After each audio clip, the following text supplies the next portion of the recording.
नमस्कार दोस्तों, मैं अमित। मेरे चैनल अमित टेरेस गार्डन में आपका स्वागत है। दोस्तों, आज की वीडियो गुलाब के ऊपर है। जिसका पानी ठीक है उसका गुलाब ठीक है। अगर आप देखते हो कि किसी के गुलाब में बहुत सारे फूल आए हुए हैं और उनमें ढेर सारी कलियां आई हुई हैं, उसके पौधे बहुत अच्छे हैं, पौधे की पत्तियां बहुत अच्छी हैं, तो ये आप मान के चलें कि उसकी केवल फीडिंग ही अच्छी नहीं है। गुलाब पे अच्छी ग्रोथ और अच्छी फ्लावरिंग के लिए फीडिंग के साथ साथ आपको पानी, धूप और दो पौधों के बीच की दूरी का भी विशेष ध्यान रखना होगा।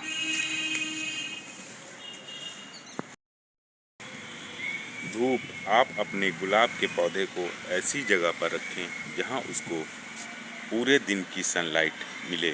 अगर ऐसा संभव ना हो सके तो कम से कम आप अपने गुलाब को ऐसी जगह पर रखें जहां उसको कम से कम 6 से 8 घंटे की सनलाइट मिले। दूसरा पॉइंट है पानी। आपका पानी अच्छा होना चाहिए, ग्राउंड वाटर नहीं होना चाहिए। म्यूनिसिपल का पानी होना चाहिए, या कुएं का पानी हो या तालाब का पानी हो। यहाँ ग्राउंड वाटर से मतलब है ग्राउंड से जो पानी डायरेक्ट निकल कर आपके पास आ रहा हो, वह नहीं होना चाहिए। तीसरा पॉइंट, दो पौधों के बीच की दूरी। अगर आप चाहते हैं कि आपका गुलाब अच्छा करे तो दो पौधों के बीच की दूरी कम से कम 2 से 3 फीट ज़रूर रखें, जिससे पौधों पर हवा का चलाचल अच्छा रहे।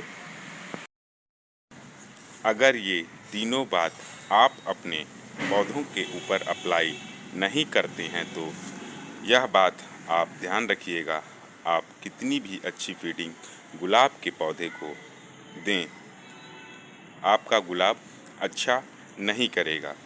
दुनिया की सबसे अच्छी फीडिंग गुलाब को देने के बाद भी अगर ये 3 चीज़ें सही नहीं हैं तो आपका गुलाब अच्छा कर ही नहीं सकता है। धूप, पानी और हवा पौधों के लिए नेचुरल फीडिंग है। अगर ये तीनों ही चीज़ें आपके पौधों को सही मात्रा में नहीं मिल रही हैं तो आपका गुलाब अच्छा कर ही नहीं सकता। हम कितनी भी आर्टिफिशियल फीडिंग दें, उसका हमारे पौधे के ऊपर कोई फ़ायदा नहीं होगा। यहाँ आर्टिफिशियल फीडिंग्स का मतलब है हम जो केमिकल फीडिंग अपने पौधे को दे रहे हैं उससे है। आर्टिफिशियल फीडिंग का फ़ायदा हमारे पौधे को तभी होगा जब हम अपने गुलाब के पौधे को धूप, पानी और हवा उचित मात्रा में दें। दोस्तों, अब हम बात करते हैं कि पीएच क्या होता है। जो पीएच का स्केल होता है वह 0 से 14 तक होता है। 0 से 7 तक एसिडिक और 7 से 14 तक होता है अल्कलाइन। 7 से नीचे होगा तो वह एसिडिक होगा और 7 से ऊपर होगा तो वो अल्कलाइन होगा।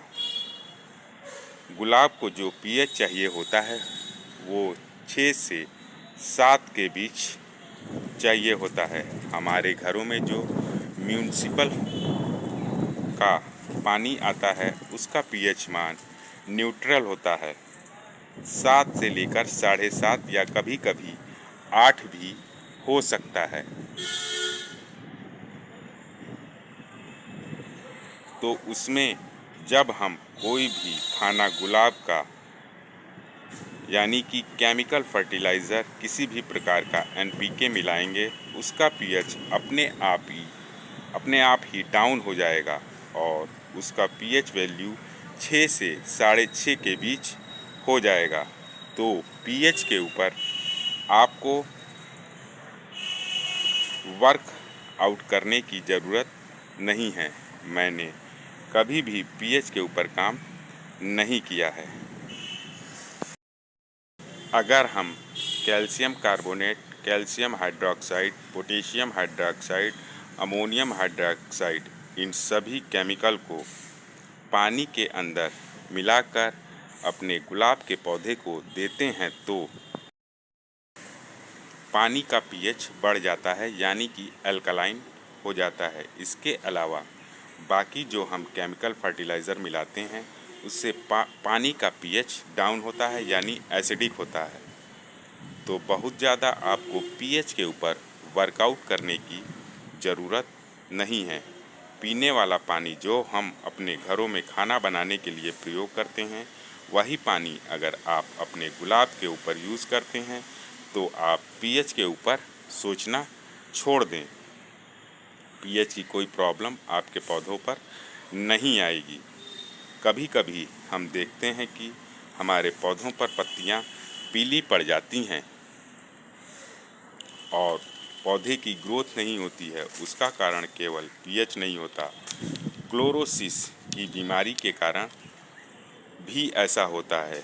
क्लोरोसिस की समस्या को हम किसी दूसरे वीडियो में डिस्कस करेंगे। दोस्तों, कोई भी जादुई खाना नहीं है इस धरती पर जो गुलाब की ग्रोथ अच्छी कर सके, गुलाब पर ज़्यादा बड़े फ्लावर ला सके। अगर कोई जादुई खाना है तो वह है पानी, धूप और हवा। अगर ये सही मात्रा में गुलाब को मिल रही है तो इसी खाने से आपके गुलाब में अच्छी ग्रोथ होगी, बड़े और ज़्यादा फ्लावर आएंगे। दोस्तों, अगर फिर भी आपके गुलाब में पीएच की समस्या आ रही है तो आप उसमें एलम या डिस्प्रिन की गोली का प्रयोग करेंगे। इसके ऊपर वीडियो मैं अलग से बनाऊंगा कि कितनी मात्रा में इनका प्रयोग हमें अपने गुलाब के पौधे पर करना है।